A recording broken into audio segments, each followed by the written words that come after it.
क्या तुम चाहते हो तुम्हारे पास एक प्यारी सी लड़की हो जिसके लंबे लंबे बाल, तीखी नजरें और बड़े बड़े बब्बे हो? ये भी कोई पूछने की बात है मालिक। खैर तुम्हारे लिए ये होने से रहा, पर इस एनिमे के अंदर अपने एमसी को एक ऐसी लड़की मिल जाती है, पर वो रिलेशनशिप की पहली डेट पर अपने एमसी के दिल में छेद कर देती है, क्योंकि अपने एमसी के पास कुछ जादुई ताकत होती है। सीधे शब्द में बताऊं तो एक मुट्ठी वाला हाथ जिसमें कई सारी ताकतें हैं। तो चलो इस एनिमे को एक्सप्लेन करना शुरू करते हैं। वीडियो की शुरुआत में हम अपने एमसी को देखते हैं जिसके हाथों में काफी सारा खून होता है और वो कहता है ये बिल्कुल उसके बालों की तरह लाल है। और उसके सामने एक लड़की होती है जिसका नाम रियस है और रियस उससे कहती है तुम खुद को मुझे सौंप दो।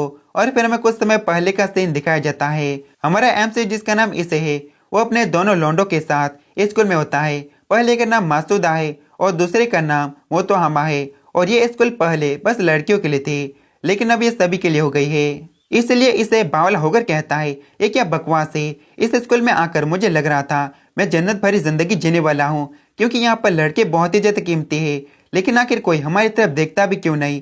और तभी उसकी नजर एक लौंडे के ऊपर जाती है जो कि काफी क्यूट होता है और उसके पीछे तीन लड़कियां पड़ी होती है। लौंडे का नाम यूटो होता है और लड़कियां उससे कहती है क्या तुम हमारे साथ घूमना पसंद करोगे, पर यूटो मना कर देता है। यूटो को देखकर इसे भी लाइक ये जहां दिख जाता है ना मेरे को गुस्सा हो रहा था भाई। उसके बाद अपना जॉनीफाई का फैन कहता है मैं कुछ मजेदार चीजें देखने के लिए जा रहा हूँ, क्या तुम दोनों मुझे ज्वाइन करोगे? और इस बेवकूफ का प्लान होता है चेंजिंग रूम में झांकना। इसे काफी गुस्सा हो जाता है क्योंकि उसकी बारी नहीं आ रही थी। और तभी सभी लड़कियों को पता चल जाता है। मोतोहामा और मसूदा तो वहां से निकल लेते हैं और बेचारे इसे को जूते और चप्पल खाने पड़ते हैं। उसके बाद वो अपने दोस्तों के ऊपर गुस्सा करता है तुम दोनों गद्दार निकले, मुझे अकेला छोड़ के भाग गए। और तभी इसे की नजर खिड़की में जाती है, वहां पर एक लड़की होती है और ये रियस है। रियस के साथ ही बताती है वो सेकेंड ईयर में है, क्या तुम उसमें इंटरेस्टेड हो? और रियस कोई भी जॉब नहीं देती। और शाम को अपना लौंडा इसे ब्रिज पर होता है और बेचारा काफी दुखी होता है और मनी मन कहता है आखिर मुझे कब जेब मिलेगी, लगता है कि मेरी पूरी जवानी बर्बाद होने वाली है। और तभी वहां पर एक लड़की आ जाती है जिसका नाम युमा होता है और इसे को कोई भी आइडिया नहीं होता आखिर ये लड़की कौन है और यहाँ पर क्यों आई है और आखिर मुझसे क्या काम है। युमा इसे को प्रपोज कर देती है। इसे तो पूरा बावला हो जाता है और उसे बिल्कुल भी यकीन नहीं होता। अगले दिन सुबह सुबह इसे का अलार्म बजने लगता है और अलार्म को देखकर ही हम समझ सकते हैं इसे के अंदर ठरक कितनी कूट कूट के भरी है। और उठने के बाद वो अपनी नई नवेली लौंडिया के साथ स्कूल जाता है। और जब इस बारे में इसे के दोस्तों को पता चलता है वो दोनों तो पूरे शौक हो जाते हैं और कहने लगते हैं आखिर ये कैसे हो सकता है, उसकी किस्मत इतनी अच्छी कैसे हो सकती है। और फिर शाम को युमा इसे से कहती है संडे को मैं तुम्हारे साथ डेट पर जाना चाहती हूँ, क्या तुम तैयार हो? और इसे भी like I am always ready. और फिर संडे का दिन आ जाता है, इसे अपनी लौंडिया का इंतजार करने लगता है। पर तभी वहां पर एक लड़की आती है और इसे को एक पर्ची देती है और फिर युमा भी आ जाती है। सबसे पहले वो दोनों शॉपिंग करने के लिए जाते हैं और कई सारे अलग अलग कपड़ों को ट्राई करते हैं और फिर खाना खाते हैं और डेट खत्म। और शाम को यूना कहती है मुझे अपनी फर्स्ट डेट को यादगार बनाना है। और बेवकूफ इसे सोचे लगता है कि फर्स्ट किस्सी होने वाली है। युमा तीखी नजरों के साथ कहती है मुझे तुम्हारी जान चाहिए। एक मिनट, मैंने अच्छे से सुना नहीं, अभी तुमने क्या कहा? मुझे तुम्हारी जान चाहिए। ये बात सुनने के बाद इसे की फटके फ्लावर हो जाती है और फिर युमा ट्रांसफॉर्म हो जाती है। असल में युमा एक फॉलन एंजल है और वो कहते हैं तुम्हारे अंदर एक सेक्रेट गियर है, इस वजह से मुझे तुम्हें मारना पड़ेगा, जिससे कि इससे की बॉडी के अंदर से बिल्कुल फव्वारे की तरह खून बहने लगता है। काश मारने से पहले कम से कम वो मुझे अपने बब्बू को तो दबाने देती। और तभी वहाँ पर एक सर्कल ओपन होता है और वहाँ पर रियस आ जाती है और सीन ये से कट होता है। अगले दिन सुबह सुबह इसे अपने कमरे के अंदर उठता है और फिर स्कूल जाता है। इसे के दोनों दोस्त युमा के बारे में सब कुछ भूल गए होते हैं। और फिर स्कूल खत्म होने के बाद इसे अपने दोस्त के कमरे में जाता है जहाँ पर वो तीनों थोड़ी सी नोटी वाली वीडियो देखने वाले थे। और वीडियो का मजा लेने के लिए मासूदा लाइट को बंद कर देता है, पर इसे को अंधेरे में सब कुछ दिखाई देने लगता है। उसे अपनी बॉडी के साथ अजीब फील होता है और वो अपने दोस्तों को बाय बोलकर बिना वीडियो देखे वहां से निकल जाता है। इसे अपने घर की तरफ जाने लगता है, पर रास्ते में एक बुढ़ा पर्सन उसके ऊपर हमला कर देता है जो कि एक फॉलन एंजल होता है। इसे काफी घबरा जाता है और वो बुढ़ा पर्सन इसे के पिछवाड़े में अपने स्पेयर को घुसा देता है और उसे मारने ही वाला था।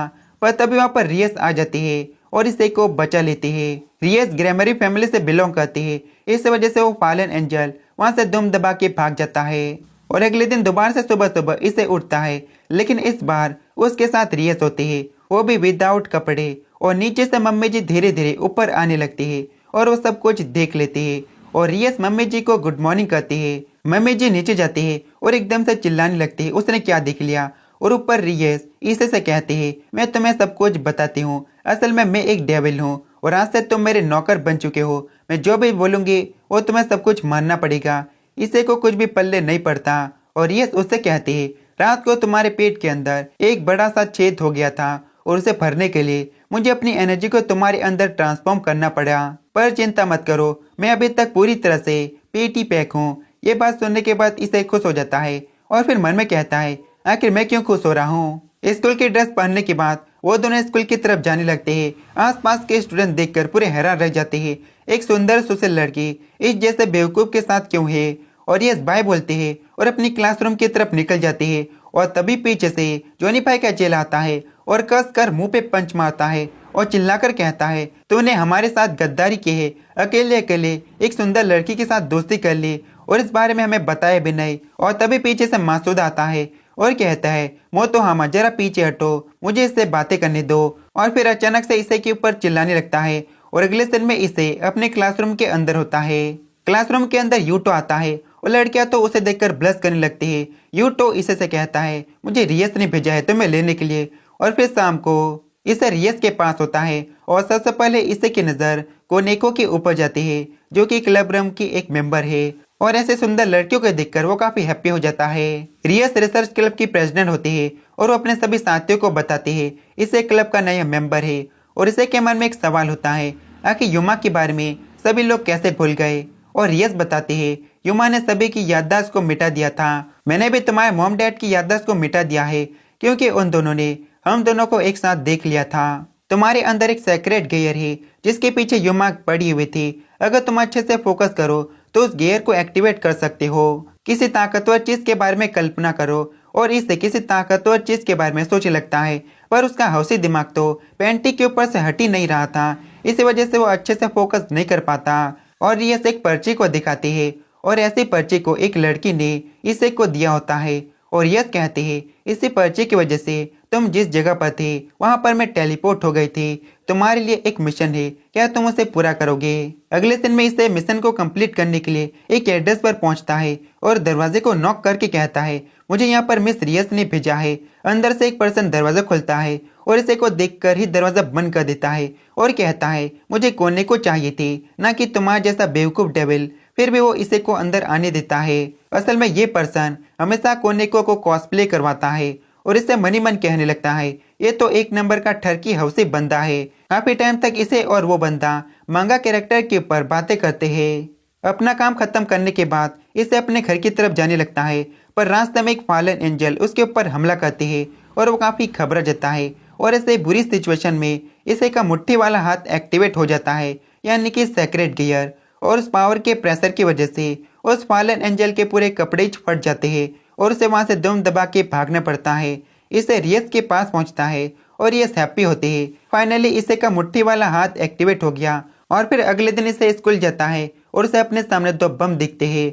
असल में एक बेचारी से लड़की गलती से गिर गई थी, जिसका इसे ने फायदा उठा लिया। एक अच्छे पर्सन होने के नाते इसे जाकर उसकी मदद करता है और फिर इसे का रिएक्शन हम देख ही सकते हैं। ये लड़की असल में एक नन है और उसका नाम आसिया है।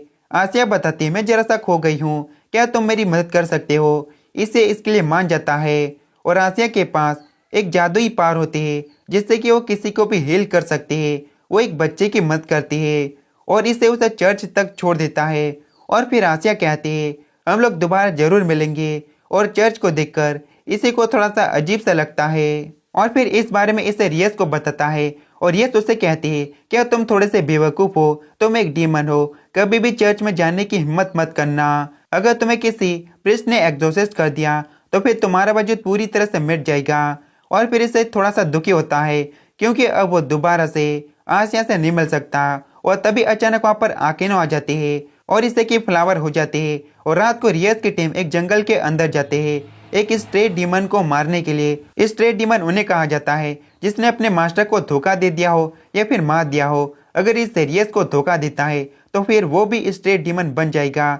स्ट्रेट डीमन एक बिल्डिंग के अंदर होता है और वो लोग वहां पर पहुंच जाते हैं। रियस इसे से कहते हैं आज तुम्हें यहाँ पर बहुत कुछ सीखने को मिलेगा क्योंकि हम लोग फाइट करने वाले हैं। और तभी सामने स्ट्रेट डीमन आ जाता है और ऑब्वियसली बात होती है स्ट्रेट डीमन एक लड़की होती है, वो भी विदाउट कपड़ों के, जिसे देखकर अपने भाई के रिएक्शन कुछ ऐसा होता है और वो कहता है ये तो खूबसूरती की दुकान है, मैं और भी स्ट्रेट डीमन के साथ फाइट करना चाहूंगा। और तभी स्ट्रेट डीमन बुबी रे से हमला करता है और नाम से ही गैस आप लोग समझ ही सकते हो किससे हमला किया होगा। इसे बुबी रे से जैसे तैसे बच जाता है और वो अटैक काफी खतरनाक होता है। तो अपना तलवारबाज यूटो हमला करता है और डीमन के पर कच्चे उड़ा देता है और कोनोकी के पास बेशुमार ताकत और डिफेंसिव एबिलिटी होती है। आखिरी में रियस उस डीमन के ऊपर हमला करती है और उसका एक टुकड़ा भी नहीं बचता और इसी के साथ स्ट्रेट डीमन का खात्मा हो जाता है। उसके बाद इसे कहीं पर जाने लगता है क्योंकि रियस ने ऑर्डर दिया था तुम्हें एक जगह पर जाना है जहाँ पर एक पर्सन ने डीमन को बुलाया है। इसे उस जगह पर पहुंच जाता है और वहां पर बहुत सारा खून होता है जिसे देखकर इसे काफी डर जाता है। सामने एक फैलन एंजल बैठा होता है जिसने कि उस पर्सन को मार दिया है जिसने डीमन को बुलाया था और वो काफी हंसने लगता है। वो बंदा बताता है मेरा नाम फ्रेट है और मैं एक प्रीस्ट हूँ, तुम अपनी एक आखिरी इच्छा को याद कर लो क्योंकि तुम यहाँ पर मरने वाले हो।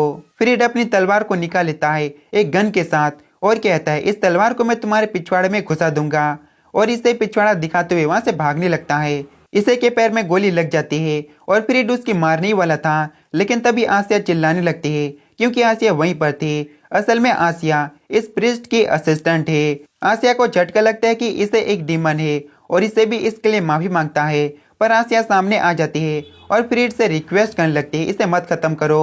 फ्रेड को बड़ा गुस्सा आता है और अपनी तलवार से हमला करता है और फिर क्या होने वाला था, आसिया के वस्त्र कट जाते हैं और फ्रेड पटक कर पेलने की धमकी देता है। इसे आसिया को बचाने के लिए खड़ा होता है और एक पंच मारता है पर कमजोर से पंच से क्या ही होने वाला था, फ्रेड उसकी मारने ही वाला था। पर तभी वहां पर रियस और बाकी लोग आ जाते हैं और इसे को बचा लेते हैं। फ्रेड काफी खुश हो जाता है कि वो कई सारे डीमंस के मारेगा पर फ्रेड का ख्याल जल्दी बदल जाता है जब कोने को एक एल्मीरा से उसके सर के ऊपर दे मारती है और यस कहते हैं चलो अभी के लिए यहाँ से निकल जाते हैं। और इसे आसिया को बचाना चाहता था पर वो ऐसा नहीं कर पाता और रियस की टीम वहां से निकल जाती है। इसे के पैर में चोट लगी थी इसलिए रियस उसे जल्दी हील कर देती है और इसे काफी दुखी होता है, वो काफी कमजोर है, एक लड़की की भी जान नहीं बचा सकता। इसी वजह से वो अगले दिन ट्रेनिंग करने लगता है और पार्क में वो आसिया से मिल जाता है जो कि बिल्कुल ठीक होते हैं और दोनों कैफे में जाते हैं और इसे बर्गर खाते हुए कहता है ये काफी टेस्टी है जरा ट्राई करके देखो। और आसिया को भी बर्गर काफी पसंद आता है और फिर दोनों एक साथ आर्केड जाते हैं और कई सारे अलग अलग गेम्स को ट्राई करते हैं। और आसिया को एक चूहा पसंद आता है, इसे उस चूहे को जीत लेता है सिर्फ और सिर्फ आसिया के लिए। उसके बाद वो दोनों एक टेबल के ऊपर बैठे होते हैं और आसिया इसे की अंदरूनी चोटों को हील कर देती है और इसे को काफी अच्छा फील होता है। और फिर आसिया बताते हैं जब वो पैदा हुई थी तब उसके मॉम डैड ने उसे छोड़ दिया और चर्च के बाहर रख दिया और फिर बड़ी होने के बाद वो एक नन बन गई और उसके पास एक सिगरेट गियर भी था, मतलब वही हीलिंग वाला गियर। पर एक दिन आसिया ने एक डीमन की मदद कर दी, इस वजह से चर्च से उसे बाहर निकाल दिया गया। इस वजह से आसिया एक फॉलन एंजल की असिस्टेंट है और उसके पैरों के नीचे काम करना पड़ रहा है। और तभी वहां पर यूमा आ जाती है, अपने एमसी की एक्स गर्लफ्रेंड। और यूमा इसे को देखकर हैरान होती है, तुम अभी तक जिंदा हो। पर यूमा का मिशन कुछ और होता है, उसे आसिया को पकड़ना था और इसे कहता है तुम मेरे होते हुए आसिया को छू भी नहीं सकती। यूमा हमला करती है और इसे के पेट में एक छेद हो जाता है।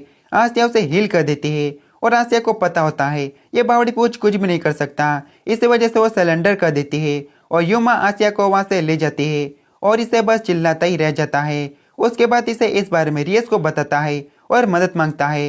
रियस तो साफ साफ मना कर देती है, हम लोग भला एक नन को क्यों बचाए। और ये कहते हुए रियस वहां से निकल लेती है और अपना लौंडा फैसला कर लेता है वो किसी भी हालत में आसिया की बचा कर रहेगा। और यूटो भी उसका साथ देता है, मैं भी तुम्हारे साथ चलूंगा क्योंकि रियस भी चाहती है वो तुम्हारे लिए उसको बचाए। दूसरी तरफ रियस आकिनो के साथ चर्च के इलाके में पहुंच जाती है और वहां पर एक फॉलन एंजल पहरेदारी कर रही थी। और अगले दिन में इसे की टीम जैसे तैसे बचते बचाते चर्च के अंदर घुस जाते हैं और उन तीनों को रोकने के लिए सामने फ्रीड आ जाता है, जो कहता है पिछली बार तुम तीनों बच गए थे, पर इस बार तुम तीनों की मैं क्या के ले लूंगा। यूटो सीधे से हमला कर देता है और कई सारे अटैक करने लगता है, पर फ्रीड भी काफी तगड़ा प्लेयर होता है, यूटो से छू भी नहीं पाता और यूटो अपनी पावर को एक्टिवेट करता है।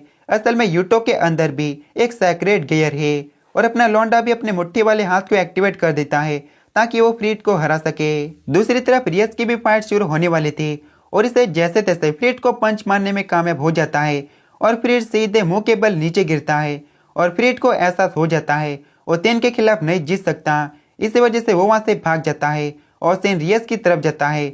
वहां पर वो दोनों फॉलन एंजल आ जाते हैं जिन लोगों ने शुरू में रियस को मारने की कोशिश की थी, ये टोपी वाला बंदा और दूसरी वो लड़की जिसके कपड़े अपने लौंडे ने फाड़ दिए थे।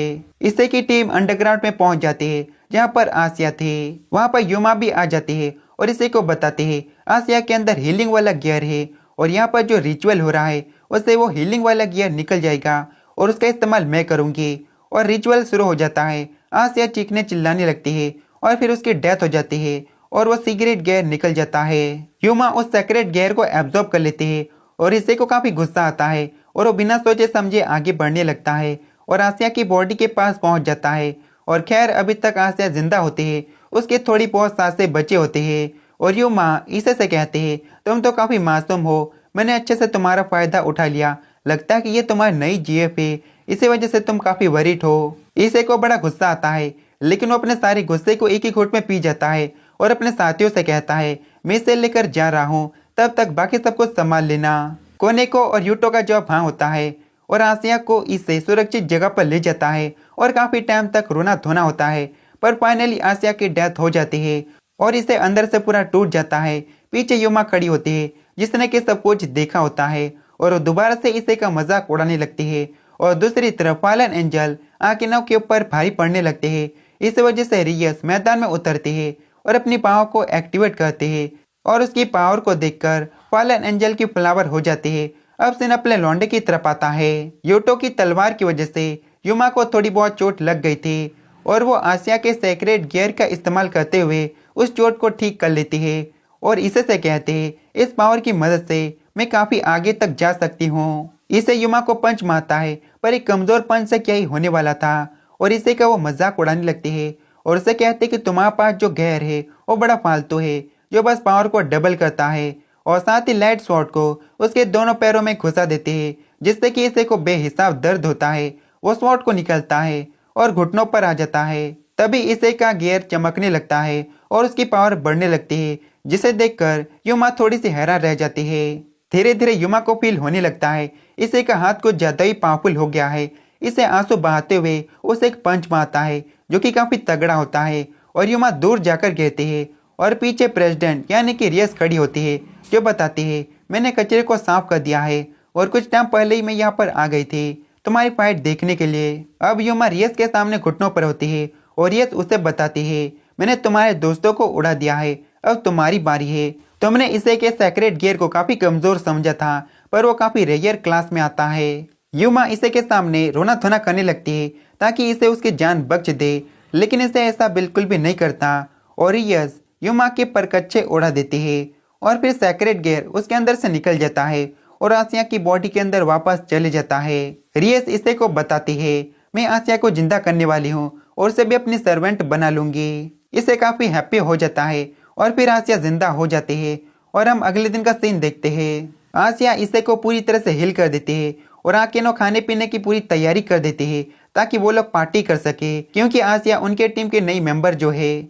और पार्टी करने के बाद आसिया बाथ हाउस के अंदर नहाने लगती है और उसने अपने अंदरूनी वस्त्रों को बाहर टांगा था और बेचारा गलती से इसे टकरा जाता है और पीछे से कोने को उसके सर के ऊपर मारती है और कहती है तुम्हें ऐसी गंदी हरकत नहीं करनी चाहिए, तुम चड्डियां चुरा रहे हो। और तभी आसिया बाहर निकल जाती है और इसे सफाई देने लगता है तुम मुझे देखकर गलत मत समझना, मैं तो बस गलती से टकरा गया था। अगले दिन में रियस इसे से कहती है तुम्हें अपनी फिजिकल स्ट्रेंथ को बढ़ाने की जरूरत है, इस वजह से अब तुम रोज 5 बजे उठोगे और मैं तुम्हारी ट्रेनिंग करवाऊंगी।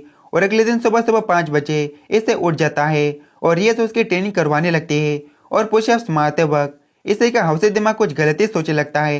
वो मन ही मन कहता है रियस का पिछवाड़ा तो कितना ज्यादा नरम है, अगर वो मेरे ऊपर बैठेगी तो फिर मैं सारे दिन पुशअप मारने के लिए तैयार हूँ। और रियस रियलाइज कर लेते हैं इसे कुछ गंदा सोच रहा है और तभी वहाँ पर आसिया उछलते कूदते आती है और धड़ाम से नीचे गिर जाती है। असल में आसिया यहाँ पर इसे कुछ चाय पानी देने के लिए आई थी। उसके बाद वो तीनों इसे के घर पर जाते हैं और इसे कहता है हम लोग यहाँ पर क्यों आए हैं, और यस बताते हैं आज से और अभी से बिल्कुल इस वक्त से आसिया तुम्हारे घर पर रुकने वाली है। ये बात सुनने के बाद इसे को बहुत ही बड़ा झटका लगता है और जब इस बारे में इसे के मॉम डैड को पता चलता है उन दोनों का मुंह खुला का खुला ही रह जाता है। और पापा जी आशा से कहता है जरा इससे बचकर रहना, वो काफी बड़ा हवस का पुजारी है। इसे चिल्लाने लगता है आखिर आप दोनों मेरे बारे में ये सब कुछ कैसे बोल सकते हो। और जल्दी आसिया स्कूल में भी एडमिशन ले लेते हैं।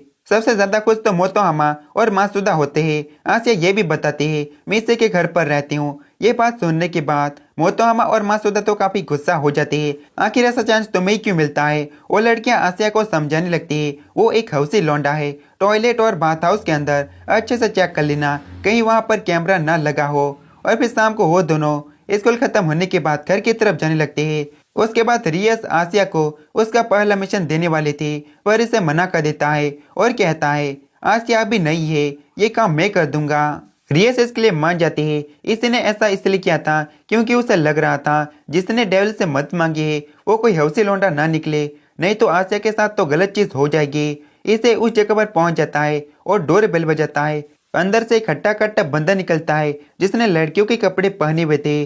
उसे देखकर इसे तो काफी डर जाता है, लेकिन वो हिम्मत दिखाते हुए उससे कहता है आखिर तुम्हारी परेशानी क्या है। और वो बंदा बताता है मैं एक मैजिकल गर्ल बनना चाहता हूँ पर बन नहीं पा रहा, मैं बिल्कुल इसी की तरह बनना चाहता हूँ। और फोटो देखने के बाद इसे मन ही मन कहता है आखिर इस तरह के नमूने मुझे ही क्यों मिलते हैं। और कुछ समय के बाद इसे उस मैजिकल गर्ल की एनिमे को पूरा देखता है पर उसे समझ में नहीं आता आखिर वो मदद कैसे करे। और अगले दिन स्कूल में लड़कियां फिजिकल ट्रेनिंग करने लगते हैं और लड़के तो ताड़ने में लगे हुए थे। इसे रात के बारे में सोचता है वो कांटेक्ट नहीं बना पाया, इसी वजह से रियस थोड़ी सी उदास थी। इसे जाकर रेस्ट रूम में सोने लगता है और जब उसकी आंख खुलती है उसके साथ एक नंगी लड़की सोई हुई थी जो कोई और नहीं बल्कि रियस थी। और रियस इसे से कहती है क्या तुम्हें उपाय पसंद है, और अपने लौंडे का जवाब हाँ होता है। और रियस कहती है अगर तुम एक कॉन्टेक्ट बना लेते हो तो फिर मैं तुम्हें अपने उपाय दबाने दूंगी। इसे तो काफी खुश हो जाता है और रात को इसे निकल जाता है मिशन करने के लिए और उसके साथ रियस भी जाती है सुपरवाइजर के तौर पर। और इसे के सामने एक लड़की होती है जिसने एक वॉरियर का आर्मर पहना हुआ था और वो बताती है मैं अपनी नोट्स को यूनिवर्सिटी में भूल गई हूँ और मैं चाहती हूँ उसे लाने में तुम मेरी मदद करो। और इसे मनी मन सोचता है ये भी एक बहुत बड़ी नमूनी है और इसे मदद कर देता है नोट्स लाने में। और फिर मनी मन कहने लगता है आखिर मुझे बुक्स को किस तरह से दबाना चाहिए, पहले राइट वाली को या फिर पहले लेफ्ट वाली को, शायद मुझे दोनों को एक साथ दबाना चाहिए। और तभी वो लड़की कहती है मुझे एक और मदद चाहिए। और ये सुनते ही इसे रोने लगता है कहीं कॉन्टेक्ट दोबारा से फेल ना हो जाए। लड़की बताते हैं कि मैं एक लड़की को पसंद करती हूँ और मैं चाहती हूँ तुम मेरा उससे टाका भिड़ाने में मदद करो। और इसे उसे एडवाइस देता है तो मैं एक लव लेटर लिखना चाहिए और लड़की इसके लिए मान जाती है और एक लव लेटर को लिखती है और लड़के को एक जगह पर मिलने के लिए बुलाती है। और वो लड़का भी बिल्कुल लड़की की तरह होता है, वो एक आर्मर पहन कर आता है और दोनों का मिलन हो जाता है। रियस कहते हैं ये कितना परफेक्ट कपल है और इसे काफी हैप्पी होता है। फाइनली उसे अब उसका रिवॉर्ड मिलने वाला है। और रियस इसे से कहते हैं तो 5 सेकंड के लिए जितना चाहो मेरे बुब्स को दबा सकते हो। इसे आगे बढ़ने लगता है लेकिन बिल्कुल उसी टाइम पर वहाँ पर आसिया और बाकी लड़कियां आ जाती है और इसे के टाइम का सत्यानाश हो जाता है। वो बुब्स को दबाना तो छोड़ो छू भी नहीं पाता। उसके बाद रियस इसे और आसिया से कहते हैं मेरे पास एक फैमिलियर है और मेरे सारे क्लब मेंबर के पास भी फैमिलियर है। और रियस का फैमिलियर वही होता है जिसने कि इसे को पर्ची दी थी। और रियस कहते हैं अब टाइम आ चुका है तुम दोनों के फैमिलियर को लेके आना। और तभी वहाँ पर एक लड़की आ जाती है अपनी कई सारी साथियों के साथ और इस लड़की का नाम सित्री है और सित्री स्टूडेंट काउंसिल की प्रेसिडेंट है और ये भी एक डेविल है और उसके सारे क्लब मेंबर भी डेविल्स है। इसे तो पूरा चौंक जाता है आखिर इस बार में मुझे क्यों नहीं पता। रियस और सित्री एक दूसरे से बातें करने लगते हैं और सित्री का एक टीम मेंबर होता है जिसका नाम साजी है और साजी आसिया से हाथ मिलाता है और उसे काफी अच्छे से बातें करने लगता है। इसे को आता है बड़ा गुस्सा और वो उसे हाथ मिलाते हुए कहता है औकात में रहियो, ये मेरी लौंडिया है, अगर कुछ किया तो फिर मैं तुम्हारे साथ क्या करूंगा इस बारे में मैं भी नहीं बता सकता। और दोनों ही बातों में एक दूसरे से झगड़ाने लगते हैं। रियस और सित्री एक दूसरे से माफी मांगते हैं और रियस बताते हैं मेरे क्लब मेंबर को अब फैमिलियर की जरूरत है, इस वजह से हम लोग चुनने के लिए जाने वाले हैं, लेकिन महीने में सिर्फ एक बार फैमिलियर को चुना जा सकता है। इसी वजह से सित्री और रियस एक दूसरे से बातें करने लगते हैं कौन सा क्लब जाएगा इस महीने फैमिलियर को चुनने के लिए। और वो दोनों एक गेम से फैसला करने के बारे में फैसला करते हैं। अगले दिन वो दोनों उस मैच को करने लगते हैं स्कूल के अंदर और बाकी सारे लौंडे तो मैच का मजा लेने लगते हैं। आखिरी में दोनों में से कोई भी जीत नहीं पाता क्योंकि गेम टाई हो जाता है।